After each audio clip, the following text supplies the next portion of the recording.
Hello, everyone. Let's talk about fascism and its existence or not still today. Everyone's a fascist, apparently.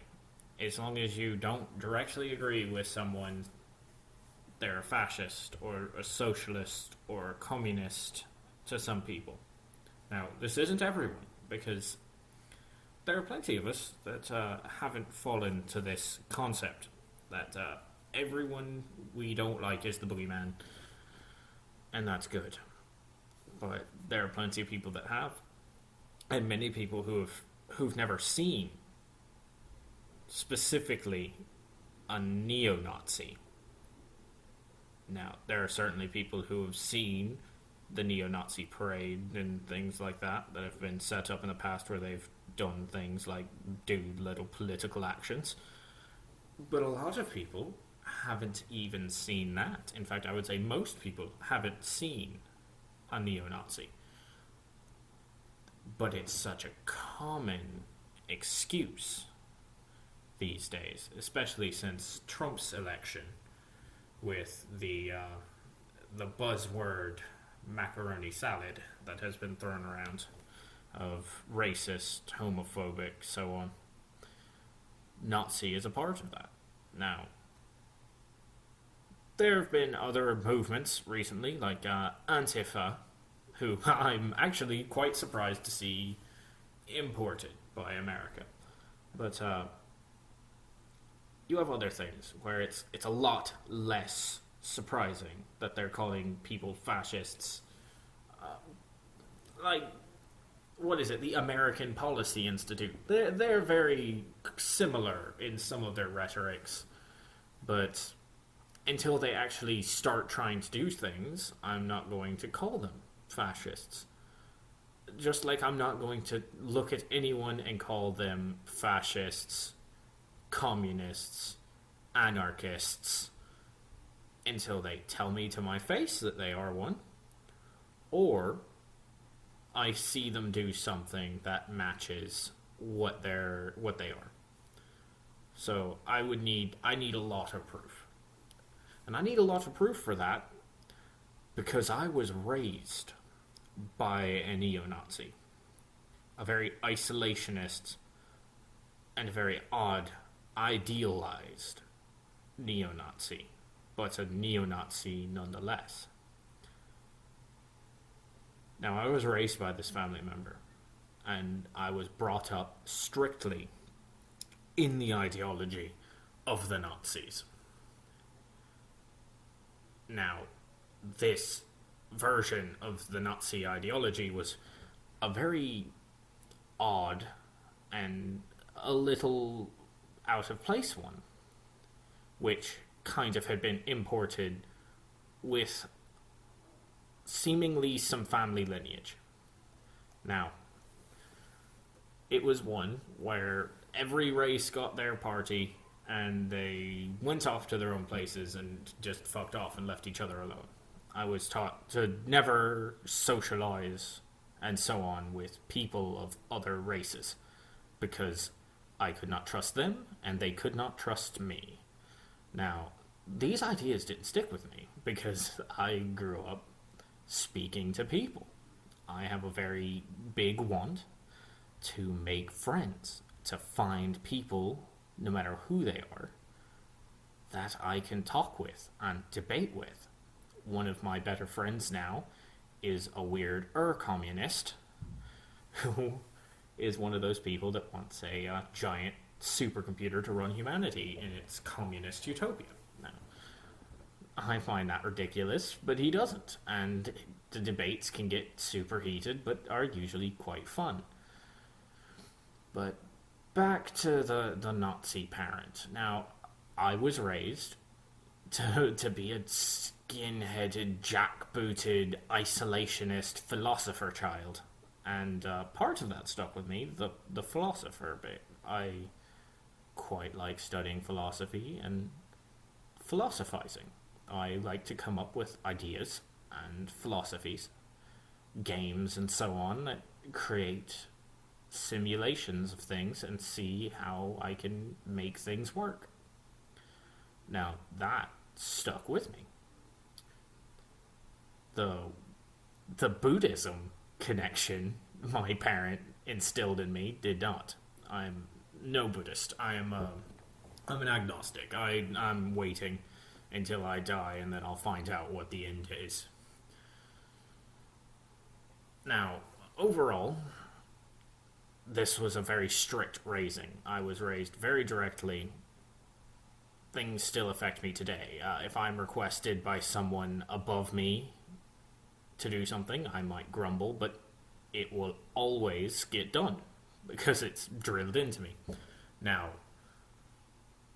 that legalism, a sense of history, a sense of where my family came from, both the Irish, the German, and the tiny other bits of things here and there, are important to me.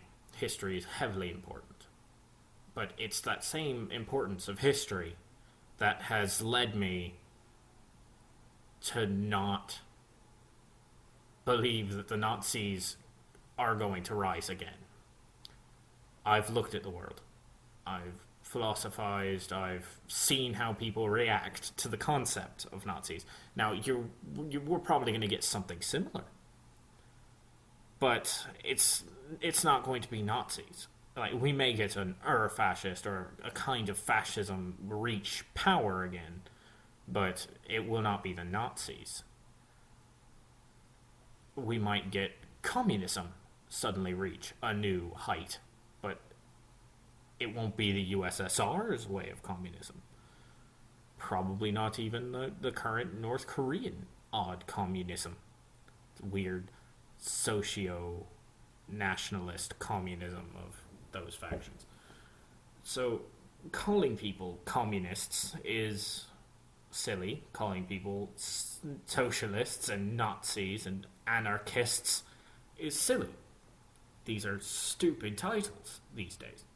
We could be investing our time in something so much better if we just didn't fight so much. Now, I'm not saying that we need to look at groups like social justice and their just moral relativism as something to just ignore. Now, we need to push at these people. Some of them want pedophiles to be mainstream sexuality. That's silly. That's ridiculous. No one in their right mind would want that. Now, would they? So we do need to speak out against some people. This, we all know. But, name-calling is a thing that we all have. Now, I'm never going to say that I won't call someone a name. I'll never not agree sometimes with people who call people names, because that's just part of how humans act. But every side should be careful of what we call what. And the idea that fighting is the way to go is one thing or another. The punch-a-Nazi thing that has started up and then died and then sort of started up again. Good luck with those people. You're punching people who would quite willingly punch you back. Now, I will say, if someone punched my family member, I would probably rip their throat out, because I care for that person quite heavily. But I would probably be beaten to the punch by them.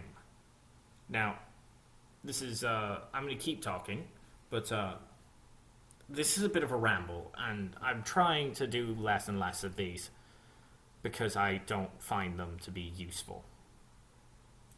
Now, while I don't find them useful, They're good for just venting my current madness. So, with all this division that we've pushed onto ourselves,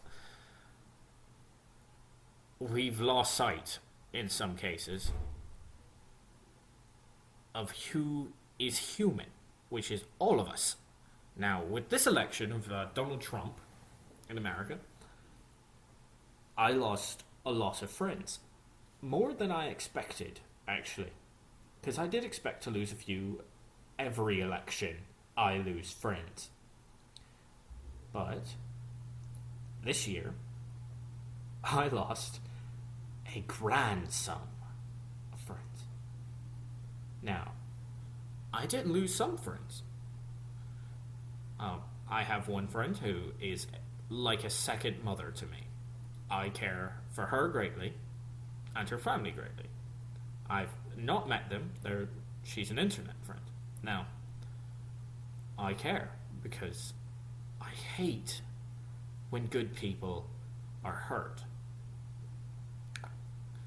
And while I don't agree with the way that they react sometimes with some things, I still feel really horrible every time that they have some kind of stress about the current situation. It's horrible. It shouldn't get to this point where they're just being a leader in charge that you don't agree with be put to such a villainous status that you have such stress. I hate that it's gotten there. I don't want people in that situation, but it's calling people Nazis.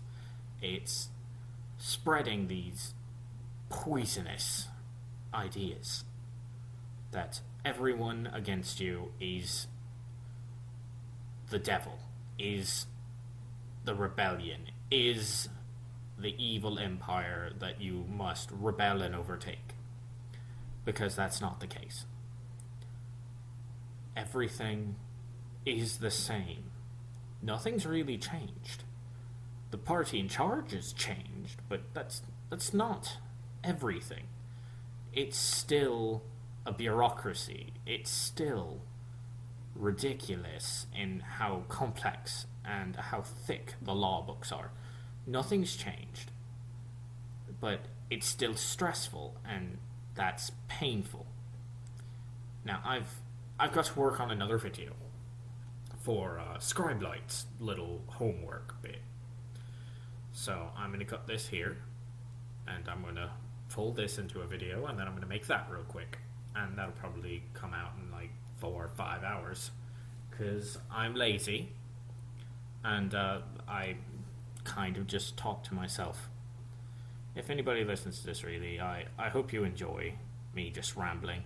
If you could just comment and bitch at me, that would be nice.